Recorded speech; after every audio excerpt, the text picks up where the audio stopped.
और सम्मानित साथियों, आप सभी के बीच में मंडल से जो आया हुआ है, ये यात्रा बिहार से चली हुई है। 25 अगस्त को 4 महीने हो चुके हैं और पूरे देश में घूम रही है। 17 फरवरी 2024 तक चलेगी। इस यात्रा का मुख्य लक्ष्य है, मुख्य मांगे हैं जातिवाद जनगणना और मंडल कमीशन की जो सिफारिशें लागू नहीं हुई है उनको लागू किया जाए। साथियों, हमारे देश में ये समझिए गिनती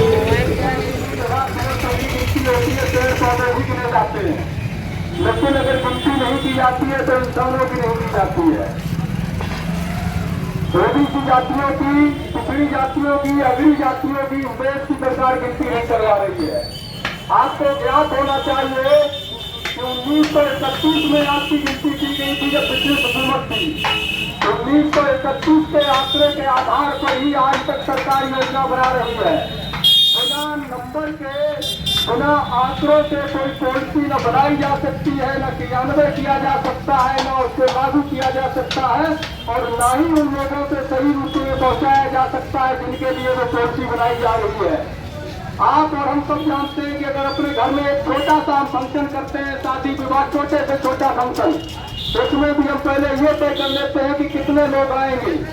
जब हमें पता होता है कि 100 लोग आने हैं तो 100 लोगों के हिसाब से खाने की और रहने की व्यवस्था करते हैं। लेकिन 130 करोड़ से अधिक जनसंख्या वाले इस देश में सरकार ऐसे ही सारी चीजें चला रही है। 1931 के आंकड़ों के अनुसार 90 साल हो गए सरकार गिनती नहीं करा रही है। आप सोचिए कि किस तरह की योजनाएं सरकार आपको दे रही होगी, कैसे आपके लिए पॉलिसी बना रही होगी। क्या सरकार बिना आंकड़े के 130 करोड़ की आबादी वाले उस देश में कोई योजना लागू कर सकती है? जब आप 100 लोगों की बारात की व्यवस्था बगैर संख्या जाने नहीं कर पा रहे हैं, 10-20 लोगों का प्रोग्राम बिना संख्या, बिना आंकड़ों के उनकी व्यवस्था नहीं कर पा रहे हैं, तो 130 करोड़ से अधिक आबादी वाले इस देश में किस समाज की कितनी आबादी है, किसको कितनी आवश्यकता है रोजगार की, किसको कितनी आवश्यकता है नौकरियों की, किसको कितनी आवश्यकता है फंड की, ये बगैर आंकड़े के सरकार कैसे व्यवस्था करती है? सरकार हमारा वोट लेती है, हमसे टैक्स लेती है, तरह तरह के टैक्स लेती है और हमें मूर्ख बनाती है, कहती है हमने आपके समाज के लिए ये योजना लाई है, वो योजना लाई है। जब तक आंकड़े क्लियर नहीं होंगे तब तक ये नहीं पता चल पाएगा कि देश के 90% संसाधनों में कब्जा किसका है। देश की 90% जो आबादी है किसान मजदूरों की आबादी है। इन किसान मजदूरों को आज तक देश की सरकार ने क्या दिया है? चंद मुट्ठीभर लोग जो 90% संसाधनों पर काबिज है, चंद मुट्ठीभर लोग जो सत्ता पे काबिज है, चंद मुट्ठीभर लोग जो देश की व्यवस्था पर, जमीनों पर, जंगल पर, नौकरियों पर, संपत्ति पर काबिज है। आखिर क्यों नहीं वो चाहते कि जाति के आंकड़े जारी हो? वो क्यों नहीं चाहते कि देश की 90% किसान का मेरा मजदूर हलवा चरवा संख्या है, जिसने इस देश को सजाया, संवारा, बनाया है, जिसकी मेहनत की वजह से ये देश है, सबको उसका हक अधिकार मिले? क्यों नहीं चाहते वो लोग देश के किसान मजदूर के बेटे पढ़े लिखे सत्ता में पहुंचे, बिजनेसमैन बने, अच्छी नौकरियां पाए, अच्छा जीवन पाए, अच्छा खान पान मिले, अच्छा उनको माहौल मिले, अच्छे घर मकान में रहे, अच्छे कपड़े पहने? क्यों वो लोग नहीं चाहते? क्यों वो लोग नहीं चाहते कि मजदूर का बेटा फोर व्हीलर से चले, कार से चले, अच्छे कपड़े पहन के निकले? क्यों नहीं चाहते? क्योंकि जिस दिन आपकी जनसंख्या के अनुपात में भागीदारी वितरित हो जाएगी, जिस दिन आपकी जातिवाद जनगणना हो जाएगी, आंकड़े आ जाएंगे, तो उस दिन आप समझ जाएंगे कि हमारे साथ कितना बड़ा अन्याय इस देश में होता आया है। जब आप अन्याय को जान जाएंगे तब आप अपने लिए न्याय की मांग करेंगे और सड़कों पर उतरेंगे। आप अपने साथ हो रहे अन्याय को न समझें और न्याय की मांग न कर सके, इसलिए ये सरकार लगातार जो है जाति जनगणना को टालती आई है। 90 साल से कितनी पीढ़ियां बदल गई। 90 साल पहले आपके परिवार में 2 सदस्य होते होंगे, लेकिन आज कम से कम 30 सदस्य होंगे।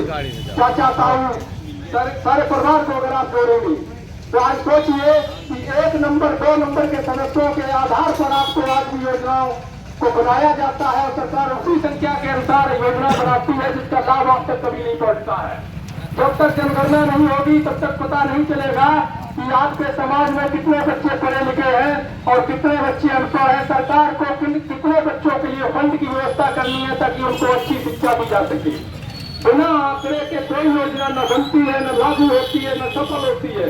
इसका सीधा मतलब यह है कि सरकार हमें कोई लाभ नहीं देना चाहती, सरकार हमें कोई शिक्षा नहीं देना चाहती, सरकार हमें अच्छा माहौल नहीं देना चाहती। वो हमें सिर्फ मूर्ख बनाने का काम कर रही है, हमें लूटने का काम कर रही है, जाति धर्म मजहब के नाम पर लड़ा करके सत्ता का सुख भोगने का काम कर रही है। मंडल कमीशन जिसकी 40 सिफारिशें हैं, जिसमें से मात्र 2 सिफारिशें भी लागू हुई है। नौकरियों में 27%, आपके मध्य प्रदेश में तो अभी भी मामा ने 27 नहीं किया है। जब 10% उनको मिल सकता है, जब सीलिंग 50% की टूट सकती है, तो हमें भी 52% मिलना चाहिए। हमारी जनसंख्या के अनुपात में मिलना चाहिए, जो हमारी आबादी है। जो मंडल कमीशन ने कहा है, हम वो बात कह रहे हैं, हम तो संवैधानिक बात नहीं कर रहे हैं। जब जाति आधार से शोषण होता है तो जाति आधार से व्यवस्था में हिस्सेदारी होनी चाहिए, सत्ता में हिस्सेदारी होनी चाहिए, कार्यपालिका, न्यायपालिका, मीडिया में हिस्सेदारी होनी चाहिए, जमीन नौकरियों में हिस्सेदारी होनी चाहिए। तो ये जो हमारी मांग है कि मंडल कमीशन को संपूर्ण 40 सिफारिशों को लागू किया जाए, हमारे बच्चों के लिए अच्छी शिक्षा की व्यवस्था की जाए, जो मंडल कमीशन कहता है, उनके लिए स्कॉलरशिप की व्यवस्था की जाए, उनके लिए निःशुल्क छात्रावास की व्यवस्था की जाए, उनके लिए हाई एजुकेशन में निःशुल्क कोचिंग की व्यवस्था की जाए, हमारे बच्चों के लिए इंग्लिश मीडियम कॉन्वेंट स्कूल हमारे आबादी क्षेत्रों में निःशुल्क सरकारी खर्चे पे खोले जाए। ये हम नहीं कह रहे हैं, ये भारत का संविधान कहता है, ये मंडल कमीशन कहता है। उसकी रिपोर्ट मैं आपको दे सकता हूँ। तो जो हमारा हक है जो हमें मिलना चाहिए, पहले तो ये था कि भाई सीलिंग है 50% की, हम नहीं बोले, लेकिन अब सीलिंग टूट चुकी है, कैप हट चुका है। जब उन लोगों को 10% देकर के 60% आरक्षण को कर दिया गया है, तो हमें भी हमारे आबादी के हिसाब से 52% मिलना चाहिए। हमने किसी के अधिकारों का विरोध नहीं किया और न करते हैं, लेकिन हमारे अधिकार जब मारे जाएंगे तो हम शांत नहीं बैठेंगे। हमारे आने वाली पीढ़ियों के भविष्य का सवाल है, हमारे जमीनों का सवाल है, हमारे बच्चों का सवाल है, हमारे समाज की हिस्सेदारी का सवाल है, रोजी रोटी का सवाल है। हम इसमें शांत नहीं बैठेंगे। तो मैं आप सभी से अपील करता हूँ कि अपने अधिकार को पहचानो और जो लुटेरे लोग हैं, जो देश को लूटते आए हैं, इनको खदेड़ने का काम करो। जब तक इनको आप सोच नहीं देंगे, जब तक आप अपनी आवाज नहीं उठाएंगे, आपको कुछ नहीं मिलेगा।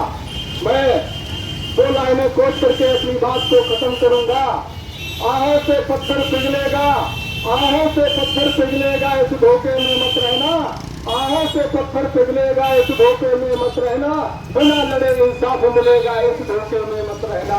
इस भारत के सर्वे में अपना हिस्सा है, इस भारत के सर्वे में अपना हिस्सा है। बुला बुला करके कोई देगा, इस धोखे में मत रहना। बिना लड़े इंसाफ मिलेगा, इस धोखे में मत रहना। धन्यवाद भाइयों, आप सभी का आभार। आपने सुना। जय मंडल, जय संविधान, जय जोहार। क्रांतिकारी साथियों, यदि आप संवैधानिक अधिकारों, जातिवाद जनगणना, मंडल कमीशन, बहुजन महापुरुषों की वैचार की समता, समानता और सामाजिक न्याय के आंदोलन को मजबूत बनाना चाहते हैं, तो हमारी आपसे गुजारिश है कि हमारे चैनल को सब्सक्राइब करें व बेल आइकन के बटन को दबाएं। वीडियो को अधिक से अधिक शेयर करें व अपनी यथासंभव शक्ति अनुसार हमें आर्थिक सहयोग करें।